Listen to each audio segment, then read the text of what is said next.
فرق شاسع من خلال ومن أثر ما نرى في المجتمع الإسلامي نصل إلى هذه النتيجة: فرق شاسع وكبير بين رؤية الإسلام وعمدة المسلمين. كيف وبأي معنى؟ يسأل الإنسان المسلم بلا تعيين، واحد من الشارع الآن شوفه وسأله بغض النظر عن القومية التي ينتمي إليها، اسأله وهو رجل مسلم: من هو المسلم؟ من هو الإنسان المسلم؟ في نظر القاصر الجواب موحد من قبيل عمدة المسلمين، إذا مو كلهم. الجواب موحد من قبل عمدة المسلمين. من هو المسلم؟ الجواب: الإنسان الذي يقوم بهذه الفرائض الواجبة كالصلاة والصوم والحج والخمس والزكاة وإلى النهاية. الذي يقوم بهذه الفرائض الواجبة نقدر نعبر عنه بأنه إنسان مسلم. هذه رؤية عمدة المسلمين. ولكن عندما نأتي إلى المولى تبارك وتعالى، إلى رؤية المولى عز وجل، إلى رؤية كتابه الكريم، إلى رؤية رسوله الأكرم صلى الله عليه وآله، وإلى رؤية العطرة الطاهرة، فنرى الموقف، فنرى الرؤية النظرية تختلف تماماً. يكفيك النبأ ما ورد عن إمامنا الباقر صلوات الله وسلامه عليه. سئل الإمام نفس السؤال، سئل عليه السلام نفس السؤال، أو هو الذي بادر، سأل أحد أصحابه قال له: تعلم من هو المسلم؟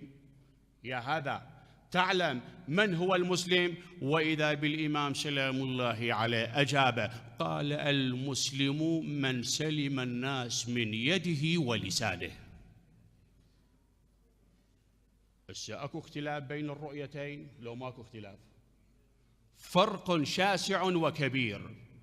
هناك من يتميز صلاة جماعة، القصة مشوية، 3-4 محابس منا و3-4 محابس منا، اللحية همات ما تدري لي وين، لكن الله وكيلك عند المعاملة يتحول من إنسان إلى ذئب مفترس. يعني ما يعبر عن هويته الدينية، ما يكشف عن واقعه الإسلامي. وبالمناسبة أخواني، ترى الشريعة الإسلامية ما تعتز بالشكليات، ما تعتز بالشكليات. طيب الأندام والهيكل 100% إسلامي، لا بأس، جزيت خيرا، ولكن يجب عليك أن تكشف عن هذه الحقيقة، يجب عليك أن تكشف عن هويتك وعن الدين الذي تنتمي إليه. ولكن لا والله، إذا صار القرار الدين الإسلامي مجرد شعار، وتتعرفون أحسن من عدي، ترى هذه اللي قاعد بينه تتعرفوه أحسن من عدي.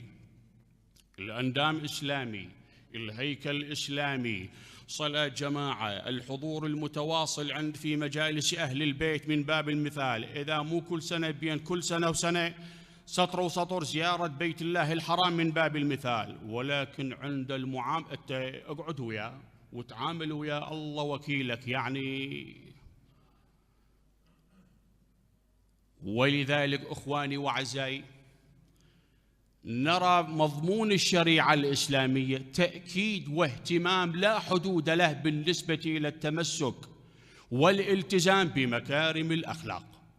يكفيك النبأ النقطة التي ينبغي الالتفات إليها، وهي واقع الدين الإسلامي الحنيف الذي عمدة المسلمين في غفلة عنها. أرجو الانتباه أخواني: لا دين لمن لا خلق له، لا دين لمن لا خلق له، لا آخرة لمن لا خلق له، وفي نهاية المطاف وبطبيعة الحال لا جنة لمن لا خلق له. طبعا إخواني، الأخلاق بمختلف معانيه. عندنا تعريف سطحي ظاهري على قولة اللي يقول، وعندنا تعريف عمقي باطني. التعريف السطحي: الصدر الواسع والوجه البشوش، صفة يشكر عليها الإنسان لو تميز بها، الصدر الواسع والوجه البشوش. ولكن المقصود من الالتزام بمكارم الأخلاق، الأخلاق بمختلف معانيه. من باب المثال: بر الوالدين، حسن الجوار، صلة الأرحام، وخصوصا إخواني خصوصا المعاملة الطيبة في الأسواق مع الآخرين، خصوصا المعاملة الطيبة. شلون يعني؟ يعني أنا أدعي أنه رجل مسلم، أنت هم تدعي أنك رجل مسلم، ننتمي إلى هذه المدرسة، مدرسة علي بن أبي طالب سلام الله عليه. إذا أنا حملت هذا الإحساس، أنت ما راح تخدعني، ما راح تسرقني، وكذلك أنت هم تحمل نفس الإحساس، ما راح أغدرك، ما راح أغشك. فلصلاتنا طعم وأثر، لصيامنا طعم وأثر، لحجنا، لخمسنا، لزكاتنا طعم وأثر. ولكن لا والله، إذا صار القرار، أنا أتخطر الإمام، الرواية الرائعة، الإمام أمير المؤمنين سلام الله عليه في أيام خلافته في الكوفة في منتصف الليل، خرج مع أحد أصحابه يتفقد أحوال الرعية، يشوف شكو ماكو، وإذا صوت بكاء، صوت أنين، خشوع وتلاوة محكم الكتاب الكريم في منتصف الليل. هذا اللي ويا الإمام تأثر، اللي ويا الإمام تأثر. الإمام أحس بموقفه وبتأثره، قال له: ما رأيك بهذا؟ شو تقول؟ قال له: سيدي بعد مثل ما تسمع، صوت أنين، بكاء، خشوع، تلاوة محكم الكتاب الكريم. قال له: لا عليك، إنه من أهل النار.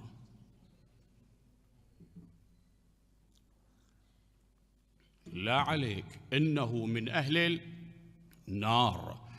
هذا بلسان الحال. قال له: سيدي يشوف شلون قاعد يبكي هذا، شلون راح يلطم، شلون قاعد يلطم على راسه، يعني معقوله النهايه هالشكل؟ قال له: اذكرك، ترى هذا لا تستغرب اخواني، انا قاعد ابينه وقاعد اقول انت تعرف احسن مني. بعض الناس بالظواهر تشوفه تمام، ولكن العمده مثل هذا. قال له: اذكرك في واقعه البصره، اذا ما تخونني الذاكره، واقعه الجمل، بعد انتهاء المعركه دخل الامام سلام الله عليه الى الميدان يتفقد، واذا بجثه هامده على سطح الأرض. التفت إلى ذلك الرجل الذي كان معه في تلك الليلة، قال له: تعال. قال له: بل يا أبا الحسن. قال له: تتذكر تلك الليلة صوت خشوع، بكاء، تلاوة محكم الكتاب؟ قال له: نعم سيدي. قال: هذا الذي كان يقاتلني في هذه المعركة، هذا وياه، الذي يقاتلني في هذه المعركة، هذا ونظائر هذا اللي هم سنة 12 شهر، وخصوصا في شهر رمضان. ما مر عليه الآية الكريمة: قل لا أسألكم عليه أجرا إلا المودة في القربى؟ مر عليه ولا ما مر؟ انتوا شايفين بعض الناس يعني مملخ الكتاب تمليخ، يعني سنة 12 شهر وخصوصا في شهر رمضان، يلحق ورا ختمة ورا ختمة، ايد تمعن في محكم الكتاب. بغض النظر عن مهمة الإمامة والخلافة، قاعد يقول لك: قل لا أسألكم عليه أجرا إلا المودة في القربى. تطالع تقاتل علي بن أبي طالب، تقاتل الحسن والحسين بتلك الكيفية المروعة، تقف تلك الوقفة أمام سيدة النساء الزهراء سلام الله عليه، وأنت تقرأ هذه الآية بدفعات مكررة. إذن إخواني، النتيجة التي ننتمي إليها: نعم، على الإنسان المسلم أن يتميز بالقيام بالفرائض الواجبة كالصلاة والصوم والحج والخمس والزكاة، ولكن هناك تكملة بوجودها لصلاتنا طعم وأثر، ولولا وجود هذه التكملة لتعب روحك. ليش؟ هاي العبارة العامية أنا أبينها يعني الحكي بيناتنا، أنا ويا قد أعبرها عليك، والشكل التهمات تعبرها علي. الله عز وجل شلون؟ رسول الله شلون؟ علي بن أبي طالب شلون؟ أنت تعمل القيام بالأعمال الصالحة من أجل من؟ أعمل من أجلك أنت أم تعمل من أجلي أنا؟ نعمل من أجل رضاية المولى تبارك وتعالى. هناك تكملة إخواني، بوجودها لصلاتنا طعم وأثر، لصيامنا طعم وأثر. ما هي هذه التكملة؟ الالتزام والتمسك بمكارم الأخلاق. عندك أخلاق عندك دين، ما عندك أخلاق لا تتعب روحك. هذا الحكي اللي أنا بينته، هاي المقدمة على قولة اللي يقول من جيب الصفحة يولا مدعومة ومسنودة من قبل الشارع المقدس. يكفيك النبأ ما ورد عن نبينا محمد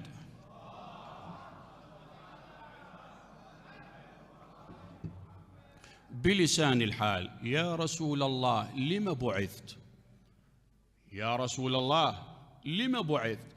اخواني هم ما تعرفون كلمة لا إله إلا الله، مو النبي اليوم حكاها وتنفذت وتطبقت في اليوم التالي. 23 سنة الدم للركبة من أجل إعلاء كلمة لا إله إلا الله بلسان الحال. يا رسول الله لم بعثت؟ ما قال من أجل صلاة وإن كانت عمود الدين، ما قال من أجل حج صوم وإلى النهاية، قال روحي فداء، إنما بعثت لأتمم مكارم الأخلاق. فعلى الإنسان المسلم إذا كان مسلما حقيقيا، مو مجرد لقلقة لسان، إذا كان الإنسان المؤمن مؤمنا حقيقيا، أن يلتفت إلى هذا المعنى. ومن جملة تلك المكارم الأخلاقية التي أكدت عليها الشريعة الإسلامية تأكيد لا حدود له واهتمت به اهتمام لا نظير له، هي هذه المكرمة الأخلاقية، مهمة حفظ الأمانات. استنادا إلى الآية الكريمة: بسم الله الرحمن الرحيم، يا أيها الذين آمنوا لا تخونوا الله والرسول وتخونوا أماناتكم وأنتم تعلمون. إخواني، النقطة ينبغي الالتفات إليها، وهي تارة تتضارب الآراء، تتضارب العبارات، ومن الممكن الإنسان يعني يتيه عليه، ما يميز الحق من الباطل، ما يميز الحلال من الحرام، ميز الحق وين والباطل إلى إيل. ولكن الله عز وجل دقيق في آيته الكريمة، أرجو الانتباه: يا أيها الذين آمنوا لا تخونوا الله والرسول وتخونوا أماناتكم وأنتم تعلمون. يعني تدري هذا الحق وهذا الباطل، تدري هذا حلال وهذا حرام، ولكن من أجل غاية تدور في ذهنك تتخلى عن الحق وتقف إلى جانب الباطل، تتخلى عن الحلال وتقف إلى جانب الشخص الذي يأكل لقمة الحرام. الشيء بالشيء يذكر وأنتم تعلمون، ما له علاقة بموضوعنا، ولكن نقطة في غاية الأهمية. احنا شنو مشكلتنا ويا الخليفة الأول؟ شنو مشكلتنا احنا وياه؟ إن الرجل على كل حال قام بتلك العملية مع صاحبه وسلب أو غصب الخلافة من إمامنا أمير المؤمنين علي بن أبي طالب. أنا شو أقول حتى نثبتها للشغلة؟ قد تعذر الرجل، ليش؟ ضاربة الآراء، ما قدر يميز بين الحق والباطل، مثلا ما يقدر يميز منه الصحيح ومنه اللي هو غير صحيح. ولكن الإمام سلام الله عليه ماذا يقول؟ لقد تقمصها ابن أبي قحافة، لقد تقمصها ابن أبي قحافة. لهنا ما عندنا مشكلة ويا الخليفة الأول، لهنا ما عندنا مشكلة، لكن الحكي وين؟ لقد تقمصها ابن أبي قحافة وهو خلص، وهو يعلم أن محلي منها محل الآية الكريمة: يا أيها الذين آمنوا لا تخونوا الله والرسول وتخونوا أماناتكم. أنت تدري الخلافة مو إليك وأنتم تعلمون. انطلاقا من هذا المعنى نأتي إلى بحثنا وموضوعنا وإن شاء الله باختصار. إخواني، الآية الكريمة تتجزأ إلى 3 أجزاء، تتقطع إلى 3 مقاطع. الجزء الأول خيانة الإنسان المؤمن بالله عز وجل. الجزء الثاني خيانة الإنسان المؤمن برسول الله صلى الله عليه وآله. والجزء الثاني خيانة الإنسان المؤمن بأخيه المؤمن. هنا أخواني أيضا نقطة ينبغي الالتفات إليها باختصار. الآية الكريمة تتحدث عن صفة ممدوحة لو مذمومة. صفة الخيانة صفة ممدوحة لو مذمومة؟ صفة مذمومة، والمتكلم هو الله عز وجل، وما يحتاج له المقدمة هاي. قبل اللي ترى يخون الأمانات ترى أراوي كما تعلمون، ولكن الله عز وجل يستخدم هذه اللغة الدبلوماسية الطيبة: يا أيها الذين آمنوا. مو أنت من عندنا، مو أنت من جماعتنا، مو أنت خادم الحسين. هالشكل يريد يحسسه، بل قد من وحده يعود إلى رشده وإلى صوابه. يا أيها الذين آمنوا لا تخونوا الله والرسول وتخونوا أماناتكم وأنتم تعلمون. أولاً، كيف يكون الإنسان المؤمن خائن؟ طبعاً هاي المؤمن مجازاً، ولكن من الناحية العملية هو لو صدق مؤمن ما يخون بالله عز وجل، ولكن من باب التوضيح. يا أيها الإنسان المؤمن، كيف يكون المؤمن خائن بالله تبارك وتعالى؟ إخواني، الإنسان عندما لم يكن إن صح التعبير مسلما، بعد ما عدنا حكي وياه. شلون يعني؟ على قولتي اللي يقول خائن من قاعه. شلون يعني؟ يعني الذي لا يقول ولا يعترف بوجود المولى عز وجل، ولا يقول بنبوة النبي صلى الله عليه وآله، ولا بإمامة أئمة أهل البيت، ولا يقوم بهذه الفرائض الواجبة. بعد ايش نحكي وياه؟ هذا يكون خائن بالله تبارك. هذا ما عندنا حكي وياه. الكلام مع من؟ عندما الإنسان يصبح مسلما، يصبح مؤمنا. مو بلاش. الشريعة الإسلامية راح تكلف بمجموعة من الفرائض الواجبة، كالصلاة كما بينا، كالحج، خمس، الزكاة، الصيام، وإلى النهاية. أرجو الانتباه. الإنسان المسلم إذا قام بهذه الفرائض الواجبة فبها، ولكن إذا تخلى، إذا هجر، إذا ترك فريضة واحدة مع علمه بوجوبها، أرجو الانتباه، مع علمه بوجوبها، يكون خائن بالله تبارك وتعالى. عم أنت مسلم؟ إي مسلم. تدري الصلاة واجبة؟ إي أدري، كما صلي.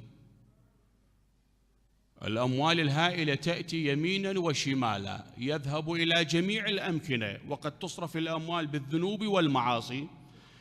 لما تقول له لماذا لا تذهب إلى زيارة بيت الله الحرام؟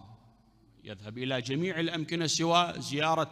بعض الناس ما أدري شاقة كل عقله، يا ليش بتروح المكة؟ كل سنتين ثلاثة قبل ما أموت أروح. وأنت ايش بدري شو تموت؟ هالشكل هاي الرؤية. بعد إخواني، بالنسبة إلى صيام شهر رمضان، هاي حدث ولا حرج. للأسف الشديد بعض البلدان الإسلامية، إخوان لما أجيب المثال لا يدور ذهنك بلد معين، هذا المكان، لا أنا كلامي الأمثال اللي أجيبه عمومية. كثير من البلدان الإسلامية بعز النهار في شهر رمضان يأكل. لما تحاكي تقول له أنت مسلم؟ إيه طبعا مسلم. تعلم بوجوب صيام شهر رمضان؟ نعم أعلم. إيه ليش مصوم؟ لماذا؟ على كل حال. وإلى النهاية التعريف دقيق إخواني.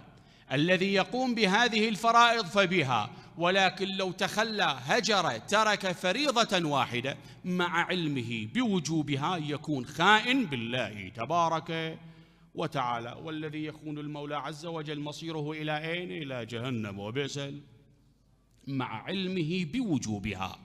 بعد إخواني، خيانة الإنسان المؤمن بالرسول الأعظم نبينا محمد.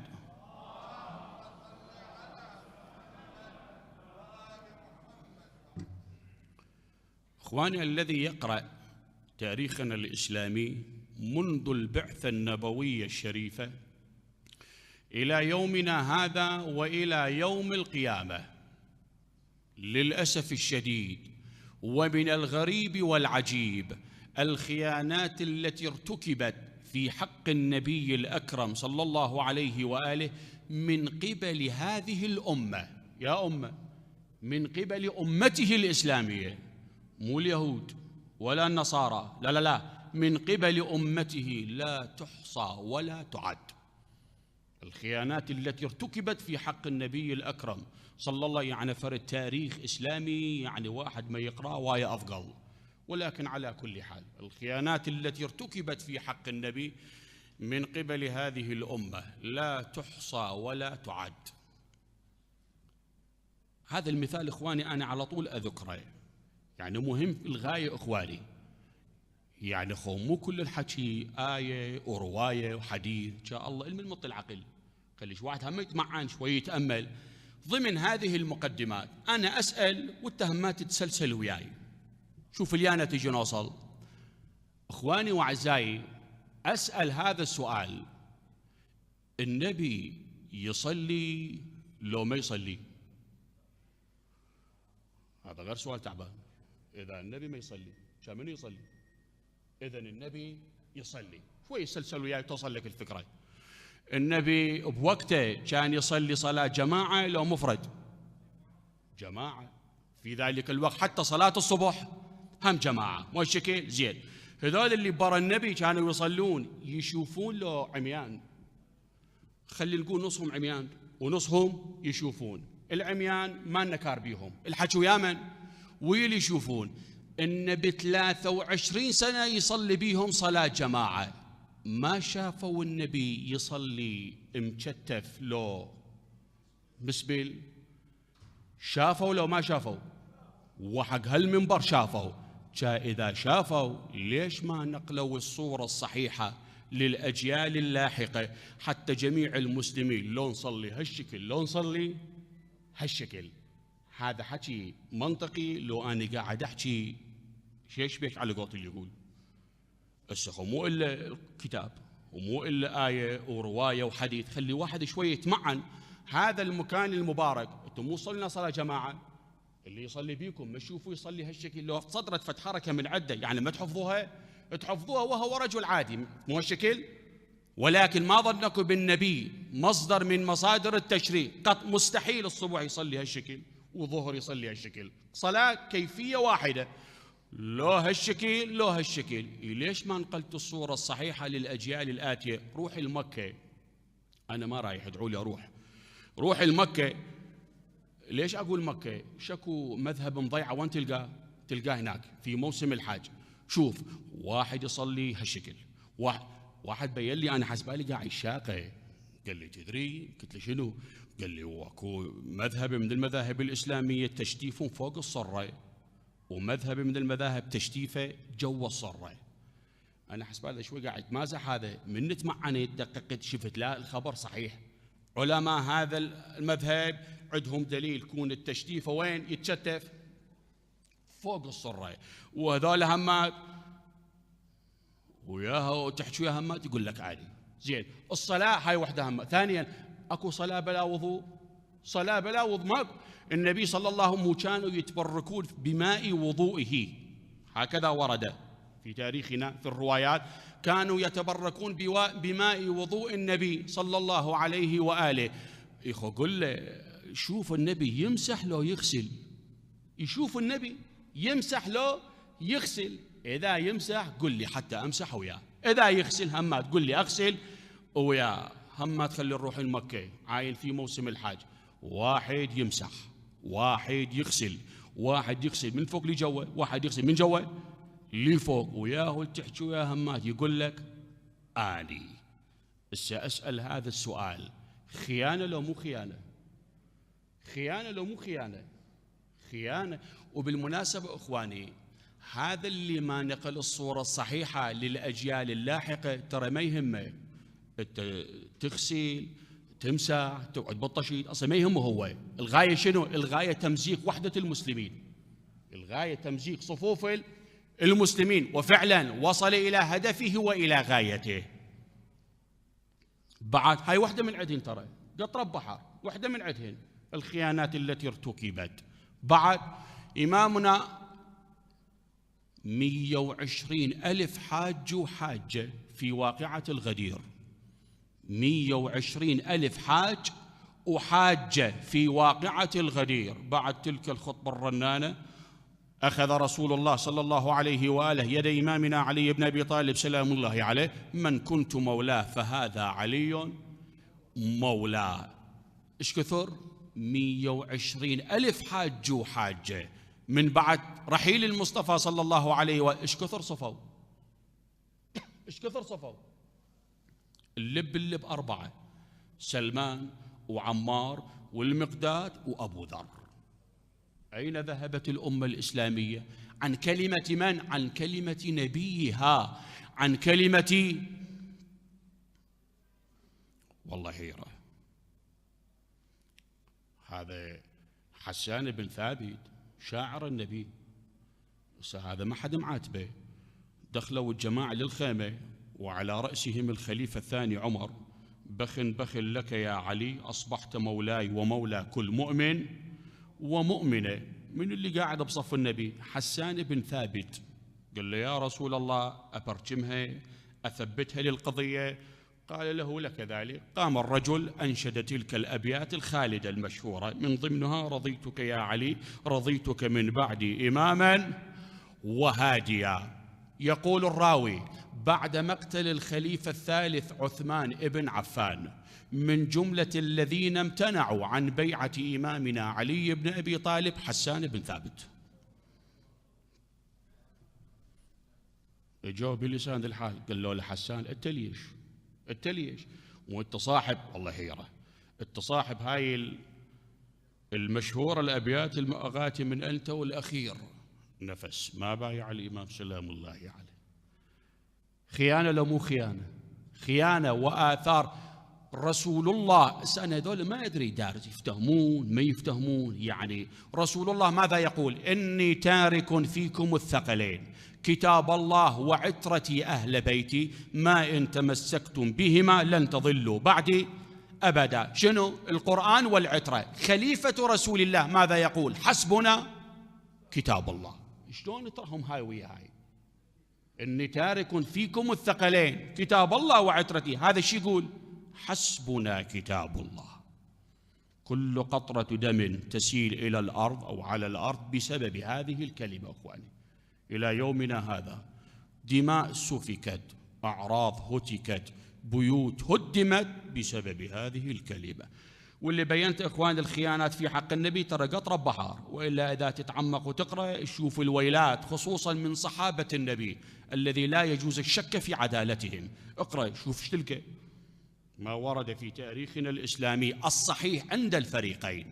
لا يأخذني الوقت. المقطع الثالث والأخير إخواني: خيانة الإنسان المؤمن بأخيه المؤمن. يا أيها الذين آمنوا لا تخونوا الله والرسول وتخونوا أماناتكم وأنتم تعلمون. باختصار إخواني، للأسف الشديد تصل إلينا وإليكم الأخبار خصوصا من الأسواق، الخيانات التي ترتكب على كل حال.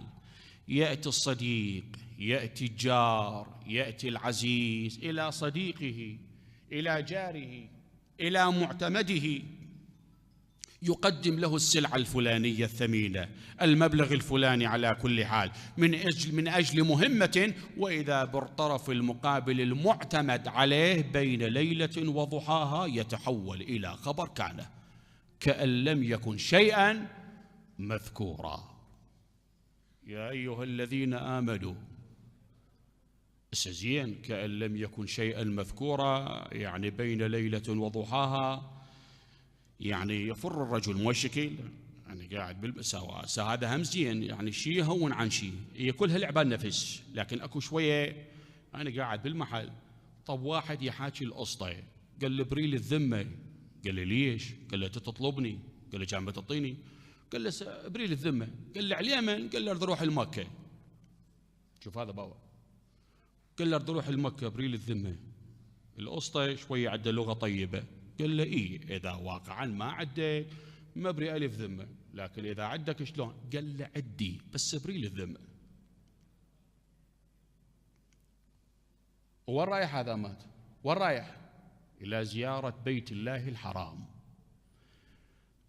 يا أيها الذين آمنوا لا تخونوا الله والرسول وتخونوا أماناتكم وأنتم تعلمون. هذه القصة المعبرة المشهورة اللطيفة. وأسألكم الدعاء. في عهد الطاغية الحجاج صارت ثورة سموها ثورة القراء. ليش سموها بهالاسم؟ قادة الثورة قراء الكتاب الكريم اللي هم 10 نفرات. أغاتي من أنت؟ الحجاج ما طول. الحجاج وما أدراك من هو الحجاج، أيام وليالي خمدها للثورة، خمدها. جابوا القيادة اللي هم 10 نفرات، ما طول الكلام، أمر السياف بضرب أعناقهم، الأول الثاني الثالث، إلى أن وصل رقم 10. من وصل لل10 أذن المؤذن. أذن المؤذن. الحجاج التفت إلى السياف قال له تمهل على كيفك. قال له أمير ما الخبر؟ قال له ما تسمع؟ أذن. أذن. قال لي يعني شنو؟ قال لي أنا أروح. التفت إلى أحد وزرائه، إذا ما تخوني الذاكرة، مسلم ابن قتيبة.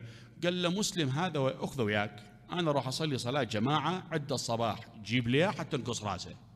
قال له أمير لك ذلك. مسلم أخذ هذا اللي هو محكوم عليه بالإعدام رقم 10. بالطريق التفت له اللي محكوم عليه، المحكوم بالإعدام، التفت إلى مسلم قال له مسلم هل لك أن تصنع معي معروفا؟ هل لك أن تصنع معي معروفا؟ على قولت اللي يقول دقة مردانة. قال له شو تريد؟ قال له عوفني. عوفني. قال لي أخاف ما ترضى. قال لي ليش؟ قال له أنت محكوم بالإعدام، وإذا رحت يرجعك، وإذا ما رجعت هذا شو جاوبه؟ أبوه ما يعرفه. الضحية منه؟ الضحية أنا. قال أعاهدك وأعاهد المولى عز وجل أن عند الصباح أضع يدي في يدك. لح عليه بعد الإلحاق. قال له سع اليمن. اليمن هنا. السان إخواني هاي كل ما أبين أذكر. إذا أنا أحكي عن نفسي، بيني وبين الموت سواد هاي الليلة، بيش أفكر؟ إذا بيني وبين الموت حبل المشنقة سواد هاي الليلة، بيش أفكر؟ واسطة منا طريقة حتى أتخلص، مو الشكل هذا بينه وبين الموت سواد تلك الليلة. قال له اليمن إلى أين؟ قال له لي في الدار أمانات. هذا الحكي. طب بعض الناس على حساب ادخل للسوق، بعض الناس أتفه المبالغ، الصبح حكاية، الظهر حكاية، وبالليل حكاية. هذا بينه وبين الموت يقول لي في الدار أمانات، أروح لأهلي أودع أطفالي وأرجع الأمانات لأهلها، والصبح بخدمتك. هذا مسلم يقول عندما علمت بموقف الرجل على قولت اللي يقول حكايته نقعت بقلبي. قال له يعني هالشكل؟ قال له مثل ما أقول لك. قال له ترجع؟ قال له عاهدتك وعاهدت المولى عز وجل. يقول فتحت الكلبشة قلت له روح. يقول هذا من راح اجاني الشيطان قال لي انت سويت هذا، اذا الصبح ما رجع انت شي خلصك من هذا. يقول للصبح اتقلب على الفراش، ولكن ما كاد عمود الفج ان ينبلج واذا بالباب تطرق. فتحت الباب شفته قدامي. فتحت الباب شفته قدامي. بس بلسان الحال تلمسته هو مو هو. لا هو راجع. قلت شو ترجعت؟ قال له شنو رجعت؟ عاهدتك وعاهدت الله. طبعا ارجع. قلت له عمي انت شلعت قلبي، دخلته لي البيت، ريكته، مرت له كلبشته، وديته لمن؟ للحجاج. يقول لما انطبيت مسلم يضحك مبتسم. الحجاج فطن التفت له قال له شو انت تضحك اليوم؟ قال له امير والله هذا امس دقه وياي تشبه الكذب. قال له سولف. قال له بالطريق. قال له بالطريق. قال لي قلت لك ان تصنع معي معروفه. قلت له على اليمن. قال لي والله عندي حاجه امانات بالبيت ارجع لها وانا الصبح بخدمتك، اعاهدك واعاهد المولى عز وجل. شو هذا؟ انا ما تنكسر خاطري عفته. شو سواها صدق؟ ما كاد عمود فجأة ينبلج واذا بالباب تطرق. فتحت الباب شفته قدامي. يقول لك يلا عدموني. اخواني الحجاج مع قساوة قلبه اطرق فترة، وبعد ذلك رفع رأسه قال له اخرج مثلك لا يعدم. اطلع مثلك لا يعدم. من يتق الله، من يتق الله. فعلى الإنسان المسلم إذا كان مسلما حقيقيا أن يلتفت إلى هذا المعنى، إذا كان شيعيا حقيقيا أن يلتفت إلى هذه الحقيقة. وأخيرا إخواني، ضمن هذه المحاضرة والبيان المتقدم أسأل هذا السؤال: أهل البيت أمانة لو مو أمانة؟ أمانة لو مو أمانة؟ شنو الدليل؟ إني تارك فيكم الثقلين. إخواني المشهور يقولون هذا الحديث حديث الثقلين، في نظر القاص هذا مو حديث، لا، وصية الثقلين. ليش؟ يسأل الرجل بالنسبة إلى الميت ماذا ترك؟ ايش ترك؟ المقصود الوصية سواء كانت مادية أو معنوية. رسول الله يقول إني تارك، يعني أيامي معدودة، إني تارك فيكم الثقلين كتاب الله وعترتي أهل بيتي، ما إن تمسكتم بهما لن تضلوا بعدي أبدا. تعالوا معي إلى هذه الأمة ماذا صنعت بعترة نبيها؟ ماذا؟ أولا بالكتاب قد هجر كما تعلمون، أما بالنسبة إلى العترة الطاهرة من كنت مولاه فهذا علي مولاه، علي مع الحق والحق مع علي. وإذا بإمامنا علي بن أبي طالب يضرب على رأسه الشريف. فاطمة يرضى الله، والله حديث، يرضى الله لرضاها ويغضب لغضبها، بضعة مني روحي التي بين جنباي. وإذا بمولاتنا الزهراء تعصر بين الحائط والباب.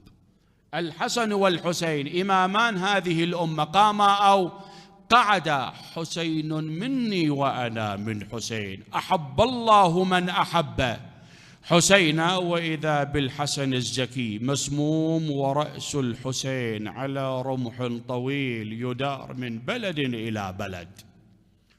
ويكفيك النبأ صوت عقيلة الطالبيين زينب سلام الله عليها وهي واقفة إلى جانب مصرع أخيها الحسين: وجداه ومحمدا، هذا حسينك بالعرى مسلوب العمامة والردى، مرمل بالدماء مقطع الأعضاء، وبناتك سبايا. يا جدي مات ما حد وقف، يا جدي مات ما حد وقف دونه، ولا نغار غمض له عيونه، يعالج بالشمس من خطف لونه، ولا واحد بحلقه يا فرج الله، ولا واحد بحلقه ماي قطر يطيب عيشي بعد وقعة كربلاء، وأكون فيما أرتجيها أنيقا، وأذوق طعم الماء، وابن محمد ما ذاقه حتى الحمام أذيقا. لا عذر للشيعي يرقأ دمعه، ودم الحسين بكربلاء أريقا، قتلوا الحسين وروعوا قلب الهدى، ظلما وفرق شمله تفريقا، لهف لزينب بعد فقد حماتها، قطعت مع الخصم المشوم طريقا، أنا وين الدواوين، أنا مخدرت عباس وحسين، يضربوني من أبكي وتدمع العين، وتبقى عبرتي بصدري تكسر. أنا زينب اللي يحجون عني سلية المصايب.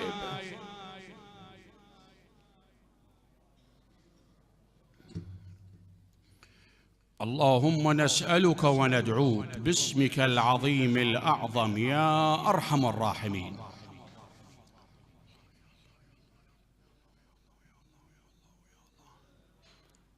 إخواني أصحاب حوائج، شفاء مرضى، ونحن في الليلة أو في يوم الأول من شهر رمضان المبارك الكريم. الآية الكريمة 5 مرات لإخوتكم جزيتم خيرا. بسم الله الرحمن الرحيم.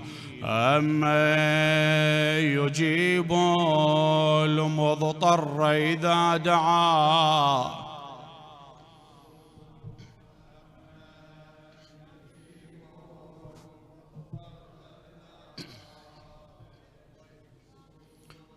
أما يجيب المضطر إذا دعاه.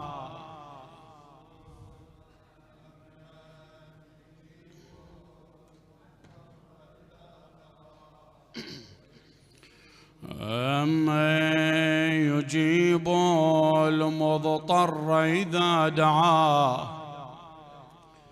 اللهم وفقنا لما تحب وترضى، اجعل عواقب أمورنا خيرا. اللهم أدخل على أهل القبور السرور، اكشف هذه الغمة عن هذه الأمة يا الله. اللهم وفقنا لزيارة الحسين وخدمة الحسين وشفاعة. اللهم وفقنا لزيارة الحسين وخدمة الحسين، وارزقنا شفاعة الحسين بحق أم الحسين. بالحسين الوجيه عجل لوليك الفرج. إلى أرواح المؤمنين والمؤمنات ومن مات على الإيمان خدمة سيد الشهداء. الفاتحة مع الصلوات.